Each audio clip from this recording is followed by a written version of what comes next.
Rafael Nadal had already given tennis fans countless unforgettable moments, but nobody was prepared for what he reportedly did for Alex Eala. This wasn't another trophy presentation, a quick photo op, or a few encouraging words after practice. It was a deeply personal gesture that left the young Filipino star overwhelmed, crying, and struggling to find the words to respond. In one emotional moment, Nadal offered her something far greater than access to a tennis court. He gave her the security of a permanent second home and made it clear that, in his eyes, she was no longer simply a student at his academy, she was family. The moment appeared to come out of nowhere. Fans didn't expect it. The media didn't see it coming. And Alex herself reportedly walked into the room with no idea that her life was about to change. What began as a quiet act from one of the greatest players in tennis history quickly became a powerful story about mentorship, sacrifice, belonging, and the kind of legacy no championship trophy can fully measure. Alex's journey with the Rafa Nadal Academy began in 2018, when she was only 13 or 14 years old. She arrived in Manacor, Mallorca, after leaving Quezon City in the Philippines with a dream that seemed almost impossibly large. She was young, far from home, unfamiliar with her surroundings, and not yet fluent in Spanish. She knew she had talent, determination, and a family that believed in her, but she could not have known that she would eventually become part of Nadal's extended tennis family. Like millions of young players, Alex had admired Rafa from a distance. It wasn't hard to understand why. Nadal represented toughness, discipline, and the refusal to give up, even when the odds looked terrible. He fought for every ball as though the entire match depended on it. To a young athlete from a country without a major tennis tradition or extensive development system, that mentality carried a special meaning. Nadal showed that heart, hunger, and relentless work could take someone further than people ever expected. What Alex didn't realize was that Nadal and the coaches at his academy were also paying attention to her. They saw more than a powerful forehand or quick footwork. They noticed how she trained when there were no cameras around. They watched her push through difficult days, injuries, disappointment, and pressure without looking for excuses. They saw a teenager carrying the hopes of an entire nation every time she stepped onto the court. The Philippines had produced world-class athletes in several sports, but tennis still lacked the infrastructure, funding, and established pathway available in many European and American countries. Alex wasn't simply trying to build a professional career. She was attempting to break through a barrier that had stopped generations before her. Nadal understood what it meant to represent something larger than yourself. He knew how heavy a national flag could feel when millions of people connected their hopes to your results. Spain had not always been viewed as the center of the tennis world. Nadal and the generation around him helped transform that perception. He knew what it was like to build belief where little existed before. As he watched Alex develop, he reportedly recognized something familiar in her struggle. Their connection grew slowly and quietly. Nadal would sometimes stop near her practice court, offer a few encouraging words, give her a nod, or simply remind her that someone believed in what she was doing. To an outsider, those moments might have seemed small. To Alex, they meant everything. This wasn't an ordinary mentor checking in. This was Rafael Nadal, a 22-time Grand Slam champion and one of the fiercest competitors the sport had ever seen. But over time, the relationship became about much more than tennis. Nadal understood the loneliness hidden behind the pursuit of greatness. Alex had left her parents, childhood friends, and familiar life in the Philippines to train thousands of miles away. She spent birthdays without her family beside her. She dealt with losses without the people who had comforted her since childhood. She lived in an environment built around competition, where every practice session reminded her that the dream required constant sacrifice. The academy gave her structure and opportunity, but being far from home was never easy. According to the story, Nadal made an effort to ensure she never felt completely alone. He included her in family dinners during holidays, checked on her after difficult defeats, and celebrated her breakthroughs with genuine pride.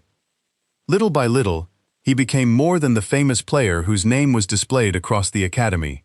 He became a mentor, a protector, and eventually someone Alex viewed as family. What she did not know was that Nadal had been quietly planning a gesture unlike anything she had experienced before. To understand why it meant so much, it helps to understand what the Rafa Nadal Academy represents. Opened in 2016 in Manacor, Mallorca, it was never intended to be just another luxury training center with pristine courts and expensive equipment. Nadal wanted to create an environment built around discipline, humility, respect, education, and hard work. Those values were not supposed to exist only on posters hanging in a hallway. They shaped the academy's entire culture. Nadal's goal was to develop young people, not simply produce winning tennis players. He wanted athletes from around the world to feel supported, even when they were living far away from their real homes. Alex became one of the academy's most visible success stories. In 2022, she made history by becoming the first Filipina to win a junior Grand Slam singles title when she captured the US Open Girls Championship. The victory sent a surge of excitement across the Philippines. Social media filled with celebrations. Supporters praised her achievement, and the country's president publicly congratulated her. For a nation waiting for a tennis breakthrough, Alex had become a symbol of possibility. However, the trophy told only part of the story. By that point, she had spent nearly 5 years at the academy. That meant years of early mornings, exhausting training sessions under the Mediterranean sun, and countless moments when other players returned home while she remained in Spain, still working toward a dream that sometimes felt painfully far away. The academy gave her world-class coaches, advanced facilities, strong practice partners, and the tools required to compete at a high level. More importantly, it gave her a support system. Coaches became trusted mentors, staff members became familiar faces she could depend on, fellow players became almost like brothers and sisters, and Nadal became the person who reminded her why she had started. There were reportedly moments when Alex questioned whether the sacrifice was worth it. The pressure could become suffocating. Expectations followed her from tournament to tournament, and every setback risked feeling like a disappointment not only to herself, but to an entire country. During those difficult periods, Nadal's support mattered most.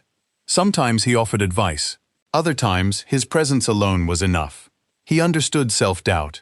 He understood the fear of not being good enough. He knew how expectations could wear down even a strong athlete. The academy had become Alex's second home in nearly every way. Her room, filled with family pictures and reminders of the Philippines, became her private sanctuary. The practice courts were where she tested herself day after day. The dining hall was where friendships formed over meals, jokes, and conversations, far removed from competition. Still, part of her longed for something permanent. She wanted roots, and the reassurance that the place she loved could not simply disappear from her life once her time as a student ended. Nadal had reportedly been thinking about that exact feeling. Away from cameras, interviews, and public attention, he watched Alex grow from a hopeful teenager into a fearless competitor. He saw her represent the academy with discipline and humility. He saw the pride with which she carried the Philippine flag. Eventually, he decided that his belief in her deserved more than a few encouraging words. Then came the Tuesday afternoon that changed everything. Nothing about the day initially appeared unusual. Alex had finished another demanding practice session. She was tired, sore, and soaked in sweat. Her plan was simple: take a shower, get something to eat, and possibly video call her family back home. Then a message arrived. "Rafa wants to see you in the main office now." Her mind immediately began racing. Had something gone wrong? Was there an issue with her training program? Was she in trouble? She quickly changed and headed toward the administrative building, replaying every possibility in her head. When she entered the conference room, Nadal was waiting, but he wasn't alone. The academy director was there, along with several staff members. A small camera crew stood in the corner. Alex reportedly looked completely confused. Nadal greeted her with the same warm smile that had reassured her so many times before. "Sit down, Alex," he said gently. She took a seat, her hands beginning to shake. Nadal spoke about the first time he had met her. He reflected on watching her grow as both an athlete and a person. He told her how proud he was of what she had achieved and how strongly she represented the values on which the academy had been built. Tears began forming in Alex's eyes, although she still did not understand why everyone had gathered. Then Nadal delivered the words she would never forget. He explained that the academy had been her second home for years, but he wanted to make that connection permanent. He told her she would always have a place there, not merely as a former student or visiting athlete, but as a member of the family.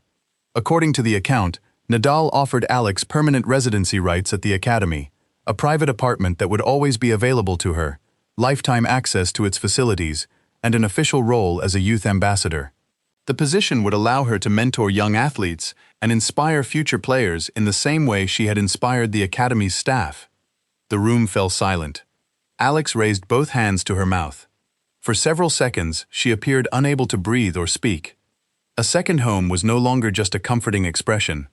It had become something real and permanent. Then the tears came. She stood, walked toward Nadal, and wrapped her arms around him. She cried against his shoulder, as staff members around them reportedly wiped tears from their own eyes. When Alex finally managed to speak, her voice broke. She thanked him for believing in her, for helping her feel that she belonged, and for giving her a family when she was so far away from her own. Nadal held her tightly and reminded her that she had earned every part of the gesture. He told her the academy was her home, and, in many ways, always had been. Nobody tried to rush the moment. They allowed Alex to experience the relief, gratitude, and powerful feeling of finally being seen and valued. When she stepped back and looked around the room, she saw the people who had witnessed nearly every difficult practice, painful defeat, and career-changing victory. They had become her family. Now that connection was permanent. As the story spread, the reaction reportedly moved quickly across the tennis world. An Academy social media post featuring Nadal and Alex embracing, accompanied by the message, "Family Forever," drew enormous attention. Alex shared her own gratitude, and fans across the Philippines filled social platforms with messages of support and national pride. There were also critics. Some questioned whether the decision represented favoritism or suggested that added security might reduce her competitive hunger. But the larger response focused on what the gesture represented. For athletes from countries without powerful tennis systems, the story offered hope. It showed how an established figure could use influence not simply to celebrate personal success, but to create opportunities for someone else. Nadal's gift was more than an apartment or lifetime access to training facilities. It was a promise. It offered Alex stability, validation, and the freedom to continue pursuing her career without constantly wondering whether the place she called her second home might one day be taken away. In the months that followed, Alex reportedly embraced her role as a youth ambassador. She participated in clinics, mentored younger players, supported aspiring Filipino athletes, and spoke about the need for stronger tennis infrastructure in the Philippines. That new sense of security appeared to give her greater confidence on the court. With less uncertainty weighing on her, she could compete with more freedom and joy. The story eventually reached a full-circle moment when Nadal joined Alex at a tennis clinic in the Philippines, helping teach and inspire hundreds of children. Seeing the legend beside the young Filipina star made the meaning of the entire journey clear. This was legacy in action. Nadal had already earned trophies, records, and a permanent place in tennis history. But instead of allowing his legacy to end with his own victories, he chose to invest in the future. Alex Eala became living proof of what his academy's vision could accomplish when talent was supported by discipline, compassion, and genuine human connection. The gift brought Alex to tears, but its impact reached far beyond one young player. It offered hope to athletes who feel overlooked, isolated, or limited by where they were born. From Quezon City to Mallorca and back to the Philippines, Alex's journey became a story about courage, belonging, sacrifice, and refusing to let go of a dream. Salamat, Rafa. Salamat, Alex. The Philippines could not be prouder.